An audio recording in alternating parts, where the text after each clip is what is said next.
Hello viewers, welcome back to my channel আস্থা tutorial home.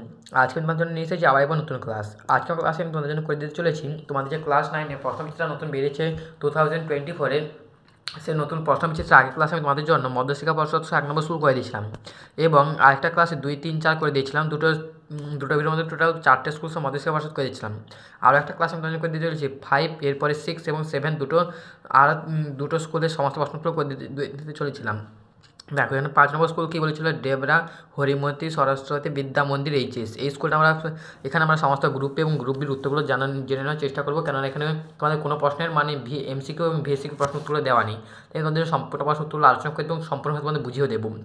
তাই তোমাদের বলবো তোমরা ক্লাসটি সম্পূর্ণ দেখবে এবং যারা চ্যানেলে নতুন এসেছে এইভাবে নতুন নতুন ক্লাস পাওয়ার জন্য অবশ্যই আমাদের চ্যানেলটিকে সাবস্ক্রাইব করে নেবে। প্রথমে শুরু করছি 5 নম্বর স্কুলের গ্রুপ এ দিয়ে। 1-এর দাগে সঠিক উত্তরটি নির্বাচন করো। প্রথম প্রশ্ন, লিটারের সংখ্যায় প্রদত্ত কোন উষ্ণতাটি উল্লেখ থাকে? লিটারের সংখ্যায় অপশানটা হবে সি দাগে 4 ডিগ্রি সেন্টিগ্রেড উষ্ণতা উল্লেখ থাকে, কেননা এই উষ্ণতায় আয়তন সর্বনিম্ন হয় এবং ঘনত্ব সর্বাধিক হয়, এই জন্যে এটি কথা উল্লেখ করা থাকে। দ্বিতীয় প্রশ্ন, মেট্রোনম হলো এক প্রকারের। উত্তরটা হবে এক ঘড়ি এবং এই ঘড়ির সাহায্যে রকেট উৎক্ষেপণ সময় নির্ণয় করা হয়, যেটা সময় -10⁻⁶ সেকেন্ড সময় পর্যন্ত ধরতে পারে। বুঝতে পেরেছো কতটা পরিমাণে ঘড়িটা ফাস্ট। 1 অ্যামস্ট্রম সমান কত এম মানে মিটার? উত্তরটা হবে 1 অ্যামস্ট্রম সমান বিদ্যাগে উত্তর 10⁻⁻10 মিটার। উত্তরটা হলো কি 10⁻10 মিটার। এরপরে আইভি দাগে সমবেগে গতিশীল কোনো কণার বেগ সময় লেখচিত্র হবে। দেখো বেগ সময় লেখচিত্রটা এইভাবে হয়, এদিক হচ্ছে বেগ এবং এদিক হচ্ছে সময়। লেখচিত্রটা হবে এইরকম, যেটা হচ্ছে আমাদের ত্বরণ নির্দেশ করবে। এটা হচ্ছে কি সময় এবং এটা হচ্ছে কি বেগ, আর এটা আমাদের কি নির্দেশ করে ত্বরণ, মানে অর্থাৎ এটা হবে কি সিদ্ধাগে মূল বিন্দুগামী সরল রেখা। এরপরে পঞ্চম প্রশ্ন, বস্তুর বেগ আলোর বেগের সমতুল্য হলে তাহলে কোন বিবৃতিটি সঠিক? দেখো এক্ষেত্রে এর দাগের উত্তরটা, মৌলিক কণার গতির ক্ষেত্রে নিউটনের সূত্র প্রযোজ্য হয় না, এবং সির দাগের উত্তরটাও সঠিক, কারণ সির দাগের উত্তরও একই প্রশ্ন বলেছিল যে মৌলিক কণার গতির ক্ষেত্রে নিউটনের সূত্র প্রযোজ্য হয় না। তাই এখানে উত্তরটা হলো এর দাগের উত্তর এবং সি দাগের উত্তর দুটোই সঠিক। ভিআই দাগে এখানে কী বলছে দেখো, প্রদত্ত কোন কণাটি স্থায়ী কণিকা নয়? এখানে উত্তরটা হবে ডি দাগে সবগুলি, কেননা দেখো স্থায়ী কণা হচ্ছে প্রোটন, ইলেকট্রন যেটাকে আমরা ই দ্বারা প্রকাশ করি, এবং নিউট্রন যেটা হচ্ছে আমরা এন দ্বারা প্রকাশ করি, এবং আর বাকিগুলো অস্থায়ী কণা, যেমন পজিট্রন, মেসন, নিউট্রিনো, এগুলো সবগুলো হচ্ছে অস্থায়ী কণা। এবং ডিটা সব মানে তাহলে এখানে কি সবগুলো হচ্ছে অস্থায়ী কণা। অস্থায়ী কণা মানে কি স্থায়ী কণিকা নয়, তার উত্তরটা হলো কি সবগুলি। এরপর সপ্তম প্রশ্ন, নিউট্রন আবিষ্কার করেছিলেন? এই প্রশ্নের উত্তরটা হবে সি দাগের উত্তর স্যাডউইক। স্যাডউইক প্রথম নিউট্রন আবিষ্কার করেছিল। এরপর সপ্তম প্রশ্ন পর অষ্টম প্রশ্ন, প্রদত্ত কোনটি প্রাকৃতিক মৌলটির আইসোটোপ নেই? এই প্রশ্নের উত্তরটি মনে হচ্ছে যতদূর সম্ভব সি দাগের উত্তর ইউরেনিয়াম হলেও হতে পারে, কিংবা পটাশিয়ামটা হওয়ার চান্সটা একটু কম, কিন্তু ইউরেনিয়ামটা হলেও হতে পারে, তবে একটু সন্দেহ আছে, কিংবা পটাশিয়ামও হতে পারে। এরপরে 2 দাগে কী বলেছিল দেখো, নিম্নলিখিত প্রশ্নগুলির অতি সংক্ষিপ্ত উত্তর দাও, বিকল্প প্রশ্নগুলি লক্ষণীয়। এখানে কি বলেছিল, প্রথম প্রশ্ন, একটি মাত্রাহীন কিন্তু এককযুক্ত একটি রাশির নাম লেখো। মাত্রাহীন কিন্তু এককযুক্ত, দেখো মাত্রা নেই কিন্তু এককযুক্ত, এই প্রশ্ন উত্তরটা লিখতে পারো তোমরা কোণ কিংবা ঘন কোণ। মাত্রাহীন এবং কিন্তু এককযুক্ত উত্তরটা হবে একটা কোণ, একটা ঘন কোণ হলো। এরপরে দেখো দ্বিতীয় প্রশ্ন, 1 পারসেক সমান কত আলোকবর্ষ? আমি তোমাদের এই প্রশ্ন অনেকবার আলোচনা করে দিচ্ছি। উত্তর হবে 1 পারসেক সমান 3.26 আলোকবর্ষ। অথবা দেখে প্রশ্ন, চাপের মাত্রীয় সংকেত কী? এই প্রশ্ন উত্তরটা হবে দেখো, চাপ মানে কি পি সমান আমরা কি জানি বল বাই ক্ষেত্রফল মানে F/A। তাহলে এটার ক্ষেত্রে যে মাত্রীয় সংকেতটা কী হবে, বল মানে কি ভর গুণিতক ত্বরণ, ভর মানে আবার কত হবে ভর গুণিতক ত্বরণ L(T⁻²) বাই কী হবে এল স্কোয়ার, কারণ মানে কি এরিয়া, তার মানে কত হবে mL(1) T⁻²। কী হলো mL(1) T⁻²। এরপরে তৃতীয় প্রশ্ন, সময়ের সাপেক্ষে বস্তুর বেগ হ্রাসের হারকে বলা হয় ড্যাশ বা ড্যাশ বলে? উত্তরটা হবে মন্দন। মন্দন হলো সময়ের সঙ্গে বস্তুর বেগ কমাকে বলা হয় মন্দন। আইভি দাগে কোনো বস্তুর ওপর অপ্রতিমৃত বল প্রযুক্ত হলে তাহলে বস্তুটিতে কী সৃষ্টি হয়? এই প্রশ্নের উত্তরটা লিখে রাখো, এই বস্তুর উপর লব্ধি সৃষ্টি হয় বা লব্ধি বল সৃষ্টি হয়। লব্ধি বল, উত্তরটা হলো কি লব্ধি বল সৃষ্টি হয়। এরপরে দেখো কী দেওয়া আছে, অথবা দাগে নিউটনের গতিসূত্রে 3টি কী জাতীয় নির্দেশাংশ প্রযোজ্য? এই প্রশ্নে উত্তরটি হবে দেখো জারতন্ত্র বা জাড্যতন্ত্র। উত্তরটা কী হবে জাড্যতন্ত্র। উত্তরটা লিখে রাখো জাড্যতন্ত্র। এই প্রশ্নটা গুরুত্বপূর্ণ প্রশ্ন। পঞ্চম প্রশ্ন, একক সহ মানে একটি ভেক্টর রাশির উদাহরণ দাও যা তিনটি মৌলিক একক দ্বারা গঠিত। উত্তরটা হবে কি ভরবেগ। এটা হলো ভরবেগ, যেটা হচ্ছে তিনটি মৌলিক রাশি দ্বারা গঠিত। ভরটা হচ্ছে মৌলিক রাশি, আবার বেগকে ভাঙলে কিন্তু তিনটি আবার মৌলিক রাশি দ্বারা গঠিত। এরপরে বিআই দাগি, পরমাণু কোন মডেলকে পাম্পরিং মডেল বলা হয়? উত্তরে লিখে দাও থমসনের মডেলকে পাম্পরিং মডেল বলা হয়। থমসনের মডেলকে পাম্পরিং মডেল বলা হয়। এরপর ষষ্ঠ প্রশ্ন, অথবা রাদারফোর্ডে কোন পরীক্ষার মাধ্যমে নিউক্লিয়াসের অস্তিত্ব সম্বন্ধে নিশ্চিত ধারণা পাওয়া যায়? এই প্রশ্ন উত্তরটা হবে আলফা কণা বিচ্ছুরণ পরীক্ষা। উত্তরটা কী হলো আলফা কণা বিচ্ছুরণ পরীক্ষা। এই পরীক্ষার মাধ্যমে আমরা রাদারফোর্ডের যে নিউক্লিয়াসের অস্তিত্ব জানতে পারি। এবার সপ্তম প্রশ্ন, 30 SI 14 31 P 15 এবং 32 S 16 নিউক্লিয়াসগুলির মধ্যে সম্পর্ক কী? দেখুন, উপরে যেটা থাকে হলো ভর সংখ্যা 30 31 32 সমান নয়। নিচে যেটা থাকে কি প্রোটন সংখ্যা বলে, যেটা 14 15 16 এটাও সমান নয়। কিন্তু 30 থেকে 14 বাদ দিয়ে দাও, কত পড়ে আছে? এটা হবে কত 16, যেটা হচ্ছে নিউট্রন সংখ্যা সমান। এটার ক্ষেত্রে ফসফরাস নিউট্রন সংখ্যা কি সমান। এর ক্ষেত্রে সালফার নিউট্রন সংখ্যা কি সমান। এরও 16 এর 16 এর 16, যেহেতু তিনজন নিউট্রন সংখ্যা সমান, এদের তাই বলে কি আইসোটোন। আর আমরা জানি নিউট্রন সংখ্যা সমান হলে কী বলা হয় আইসোটোন। এদের যেহেতু নিউট্রন সংখ্যা সমান, তাই উত্তরটা হবে কি আইসোটোন। দেখো, এর সঙ্গে সঙ্গে আমি তোমাদের এখানে সম্পূর্ণ প্রশ্ন উত্তরগুলো বুঝিয়ে দিলাম। 5 নম্বর স্কুল, 6 নম্বর স্কুল। দেখো এখানে এরপরে ষষ্ঠ স্কুল, যেটা হচ্ছে দিনহাটা শনি দেবী জৈন হাই স্কুল HS। এই স্কুলে আমরা এবার সমস্ত প্রশ্ন উত্তরগুলো আলোচনা করব। একের দাগের নিচে প্রশ্নগুলির উত্তর দাও। প্রথম প্রশ্ন, কোন উষ্ণতায় জলের ঘনত্ব সর্বাধিক? আমি তোমাদের আগে স্কুলে বলেছিলাম যে লিটারের সঙ্গে 4 ডিগ্রি সেন্টিগ্রেড উষ্ণতা উল্লেখ থাকে। কেন তখনই বলেছিলাম যে 4 ডিগ্রি সেন্টিগ্রেড উষ্ণতায় জলের ঘনত্ব সর্বাধিক। জলে কেন, যে কোনো বস্তুর ঘনত্ব সর্বাধিক এবং আয়তন সর্বনিম্ন। উত্তর হবে কি 4 ডিগ্রি সেন্টিগ্রেড। এরপর দেখো দ্বিতীয় প্রশ্ন, দৈর্ঘ্য পরিমাপক এককটি হলো। দেখো এই প্রশ্ন উত্তরটা হবে সিদ্ধাগের উত্তর আলোকবর্ষ। আলোকবর্ষ হচ্ছে একমাত্র দৈর্ঘ্য পরিমাপের একক এখানকার মধ্যে। তৃতীয় প্রশ্ন, মাত্রাহীন রাশিটি কোনটি? এখানে দেখো আপেক্ষিক তাপটা হবে না, কেননা এখানে তাপ যেহেতু বলে দিয়েছে তাই এটা মাত্রাহীন নয়। আপেক্ষিকতা আছে ঠিক, কিন্তু তাপ মাত্রাহীন নয়। এরপর তাহলে এখন উত্তরটা হবে দ্বিধাগের উত্তর পারমাণবিক ভর। এরপরে চতুর্থ প্রশ্ন, সাধারণ তোলাযন্ত্রের সাহায্যে কী মাপ করা হয়? উত্তর হবে বিদ্যাকে ভর, কেন ভর সাধারণ তোলাযন্ত্র। আর ওজন যদি বলতো তখন স্প্রিং তোলাযন্ত্র, যেখানে ভর বলেছে তাই এখানে সাধারণ তোলাযন্ত্র। এরপরে পঞ্চম প্রশ্ন, চলন্ত সাইকেলের চাকার গতি। আমি তোমাদের আগে বলেছিলাম চলন্ত সাইকেল হোক বা যে কোনো সাইকেল বলুক বা কোনো যানবাহন বলুক, তার চাকার কথা বলে তাহলে মিশ্র গতি। কারণ মিশ্র গতি মানে হচ্ছে এটা হচ্ছে ঘূর্ণন গতি এবং চলন গতি। চলন মানে কি, যেহেতু সাইকেলটা চলছে তাই এগিয়ে যাচ্ছে, এটা চলন গতিও কাজ করছে, এবং সাইকেল চাকাটা ঘুরছে তাই সেক্ষেত্রে ঘূর্ণনও কাজ করছে, তাই এটা উত্তর হবে কি মিশ্র গতি। ভিআই দাগে এসআইতে বলের একক কি? উত্তর হবে সিদ্ধাগ উত্তর নিউটন। এসআইতে বলের একক নিউটন। সপ্তম প্রশ্ন, হালকা বস্তুর তুলনায় ভারী বস্তুর জাড্য। এখানে দেখো এই যে সপ্তম প্রশ্নটা, এই প্রশ্নের উত্তরটি হবে, দেখো এই প্রশ্নের উত্তরটা হবে কম। কেননা হালকা বস্তু, দেখো কোনো যদি একটা ভারী বস্তু বা কোনো লরি যখন অতিরিক্ত পরিমাণে জিনিস নিয়ে যায় তখন কি সেটা ব্রেক করার পর কিছুটা দূরে গিয়ে থামে, এই জন্য সেটা ভারী বস্তু।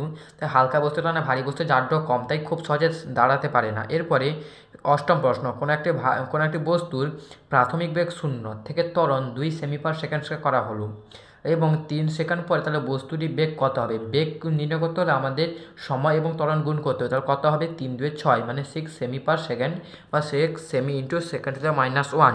এরপরে নবম প্রশ্ন, অবাধে পতনশীল বস্তুর ক্ষেত্রে কোনটি ঠিক থাকে? এই প্রশ্ন উত্তরটা হবে ত্বরণ। কেননা অবাধে যখন পতনশীল হচ্ছে যখন বস্তুটি, তখন যা অভিকর্ষ ত্বরণ কাজ করে, আর অভিকর্ষ ত্বরণ সব দিকে সমান, যেটা মানছে 9.8 নিউটন। এরপরে দশম প্রশ্ন, ক্যাথোড রশ্মি উৎপাদনে, এইখানে উত্তরটা হবে উপাদান, ক্যাথোড রশ্মি উপাদান, উত্তরটা হবে বিদ্যাজ্ঞ উত্তর ইলেকট্রন। ক্যাথোড রশ্মিতে প্রচুর পরিমাণে ইলেকট্রন থাকে। এরপরে কী প্রশ্নটা বলেছিল দেখো, এখানে 11 দাগের প্রশ্ন, নিউট্রনবিহীন পরমাণু কোনটি? এটা হবে সাধারণ হাইড্রোজেন বা পোট্রিয়াম, যেটা হচ্ছে এই দাগের অপশান। এরপরে দেখো কি বলেছে 12 নম্বর প্রশ্ন, 31 P 15 এবং 32 S 16 এর মধ্যে এদের মধ্যে সম্পর্কটা কি? দেখো এখানেও তো নিউট্রন সংখ্যা, এদের মধ্যে ভর সংখ্যা সমান নয় এবং এদের মধ্যে প্রোটন সংখ্যাও সমান নয়। তাহলে এটা বিয়োগ করে দিলে কত পাবো? এটার ক্ষেত্রেও 16 এবং এর ক্ষেত্রেও 16। তাহলে দুজনের ক্ষেত্রে কি নিউট্রন সংখ্যা সমান, আর নিউট্রন সংখ্যা সমান হলে এটা কী হবে? উত্তর হবে সিদ্ধাগের উত্তর আইসোটোন। দেখো এবারে আমরা গ্রুপ বি শুরু করছি 6 নম্বর স্কুলের 2-এর দাগে নিচের প্রশ্নগুলির এক কথায় উত্তর দাও। প্রথম প্রশ্ন কী বলেছিল দেখো, একটি স্কেলার রাশি ও একটি ভেক্টর রাশির উদাহরণ দাও। এই প্রশ্নের উত্তরটা তোমরা লেখো। একটি স্কেলার রাশি যার উদাহরণ হচ্ছে তাপমাত্রা, কেননা স্কেলার রাশি হচ্ছে যার মান আছে কিন্তু দিক নেই, মানে সেটা যে কোনো দিকে কাজ করতে পারে। তাপমাত্রা এখনও কিন্তু দিক নেই। একটা ভেক্টর উদাহরণ হবে কিন্তু বেগ, কেননা বেগ একটা নির্দিষ্ট দিকে ক্রিয়া করে। এরপরে দ্বিতীয় প্রশ্ন, সিজেস পদ্ধতিতে আয়তনের একক।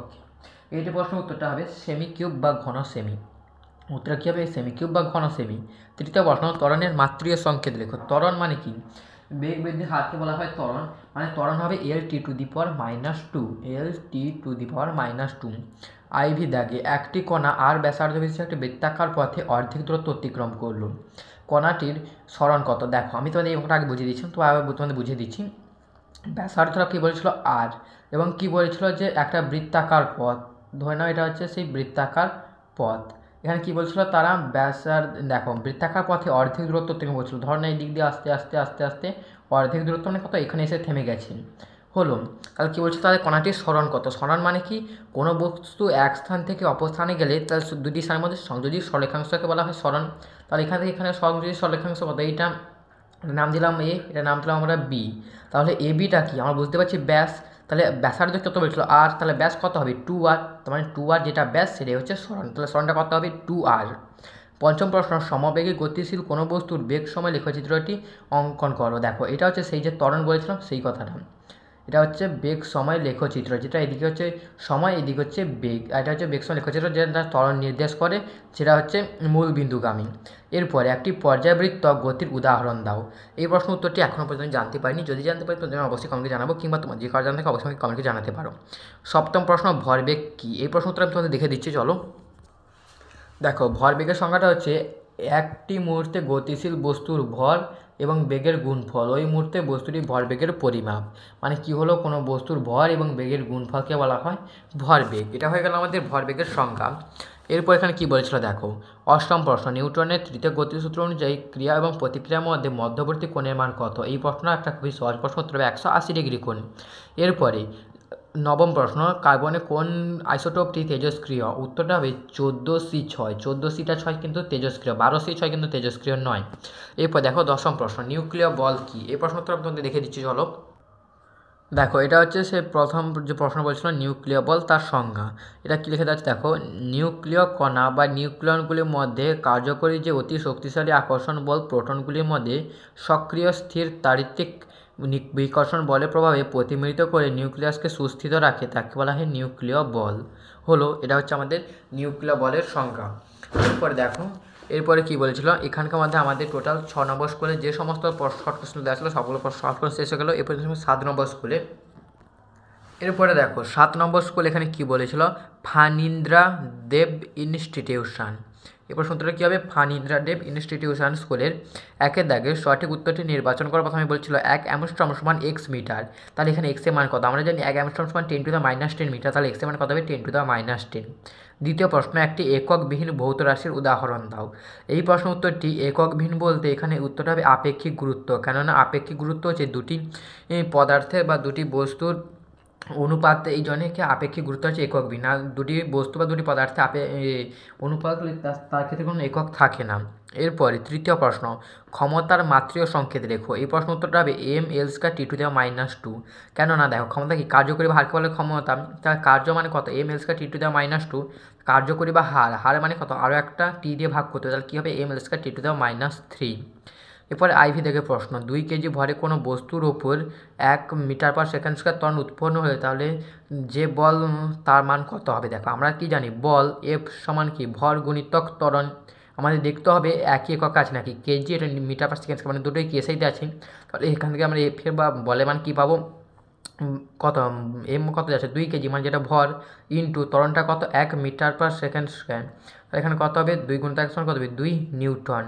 এবার সূত্রটা কত হলো? সি দেখে উত্তর 2 নিউটন। এরপর দেখো পঞ্চম প্রশ্ন, 1 নিউটন সমান ড্যাশ ডাইন। উত্তরটা হবে বি দেখে উত্তর 1 নিউটন সমান 10⁵ ডাইন। এরপরে ভি দাগে আলফা কণা বিচ্ছুরণ পরিষ্কার থেকে আলফা কণা বিচ্ছুরণ পরীক্ষার সাহায্যে আবিষ্কৃত হয় উত্তর হবে সির দাগের উত্তর প্রোটন। আলফা কণার বিচ্ছুরণ পরীক্ষার মাধ্যমে প্রোটন আবিষ্কার হয়। সপ্তম প্রশ্ন, পৃথিবীর বয়স নির্ণয় করতে সাহায্য করে কোন মৌলটি? এটা কার্বনের যতদূর মনে হচ্ছে 12C6 আইসোটোপটা কাজ করলেও করতে পারে, হয়তো বা 14C6 হলেও হতে পারে, কিন্তু মনে হচ্ছে 12C6 হওয়ার চান্সটা একটু বেশি। অষ্টম প্রশ্ন, 31P15 মৌলটিতে ইলেকট্রন বিন্যাস বলতে যত সংখ্যক প্রোটন তত সংখ্যক ইলেকট্রন। এখানে প্রোটন মানে নিচে যেটা আছে নিচে কত 15, তাহলে ইলেকট্রন সংখ্যা কত 15, তাহলে কত হবে 2,8,5 আর 2 10 5 15, তাহলে এখানে কোন ইলেকট্রন বিন্যাস 2,8,5 মানে উত্তর হবে ডির দাগের। এরপরে 2 দাগের নিম্নলিখিত প্রশ্নগুলির অতি সংক্ষিপ্ত উত্তর দাও, বিকল্প প্রশ্নগুলি লক্ষণীয়। প্রথম প্রশ্ন, শূন্যস্থান পূরণ করো। বস্তুর ওজন পরিমাপ করা হয় ড্যাশের সাহায্যে। আমি তোমাদের কিছু আগে বলেছিলাম বস্তুর ওজন পরিমাপ করা হয় স্প্রিং তুলা যন্ত্রের সাহায্যে। উত্তরটা কী হবে? স্প্রিং তুলা যন্ত্র। এরপরে প্রশ্ন, পরমাণুর কেন্দ্রকের ব্যাস ড্যাশ এককে মাপা হয়। উত্তরটা লিখে দাও FM, ব্যাকে লিখে দাও ফার্মি। পরমাণু কেন্দ্রকের ব্যাস ফার্মি এককে মাপ করা হয়। তৃতীয় প্রশ্ন, একটি ইলেকট্রনের SI এককে আধান কত? উত্তর হবে -1.602 × 10⁻⁻19 কুলম্ব। প্রশ্ন উত্তরটা কী হবে? -1.602 × 10⁻⁻19 কুলম্ব। অথবা দেখে নিষ্ক্রিয় মৌলগুলির শেষ কক্ষপথে সাধারণত কতগুলি ইলেকট্রন থাকে? এই প্রশ্ন উত্তরে লিখে নাও, উত্তর হবে 8টি। কেননা সর্ববহিস্থ কক্ষে 8টি ইলেকট্রন থাকলে তবে গিয়ে তারা একটা নিষ্ক্রিয় মৌলের যোজ্যতা গ্রহণ করতে পারবে। আর তাছাড়া যে হিলিয়াম আছে তার শেষ কক্ষে কিন্তু 2টি ইলেকট্রন থাকে, তাহলে সেক্ষেত্রে 2টি ইলেকট্রন হতে পারে, কিন্তু আমরা বেশিরভাগ ক্ষেত্রে যেহেতু 8টি হয় তাহলে আমরা এখানে 8টি লিখব। এরপরে IV দাগে প্রশ্ন, Al3+ অথবা H2- আয়নে ইলেকট্রন সংখ্যা কত?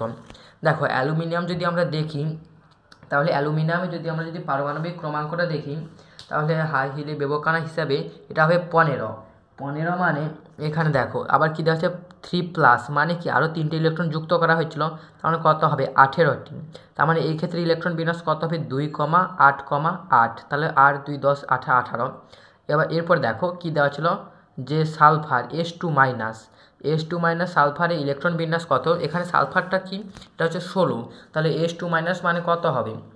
এটা হচ্ছে আরও 2টি ইলেকট্রন যোগ করা হয়েছে মানে কত 18। এর ক্ষেত্রে ইলেকট্রন বিন্যাসটা কত হবে 2,8,8, তাহলে এক্ষেত্রে 2,8,8, এক্ষেত্রে 2,8,8, এখানে লিখেছো Al3+ অথবা H2- মধ্যে ইলেকট্রন বিন্যাস কত। এরপরে পঞ্চম প্রশ্ন, নিউটনের কোন গতিসূত্র থেকে বলের পরিমাপ সম্পর্কে জানা যায়? উত্তরটা হবে দ্বিতীয় গতিসূত্র। নিউটনের দ্বিতীয় গতিসূত্র থেকে বলের পরিমাপ সম্পর্কে আমরা জানতে পারি। এরপরে VI দাগে শূন্যস্থান পূরণ করো। বেগ সময় লেখচিত্রের নতি ড্যাশ রাশিকে নির্দেশ করে। উত্তরটা হবে ত্বরণ। বেগ সময় লেখচিত্রের নতিটা ত্বরণকে নির্দেশ করে। এরপরে VI দাগে প্রশ্ন, অথবা দাগে একটি স্পর্শহীন বলের নাম লিখুন। উত্তর লিখতে পারো তোমরা অনেক কিছু হবে, একটা হচ্ছে ওজন, আরও একটা হচ্ছে অভিকর্ষ বল। ওজন লিখতে পারো, অভিকর্ষ বলও লিখতে পারো, ওজন আর অভিকর্ষ বল। VI দিয়ে কী হচ্ছে সত্য বা মিথ্যা লেখো। পরমাণুর সবচেয়ে ভারী কণা হলো প্রোটন।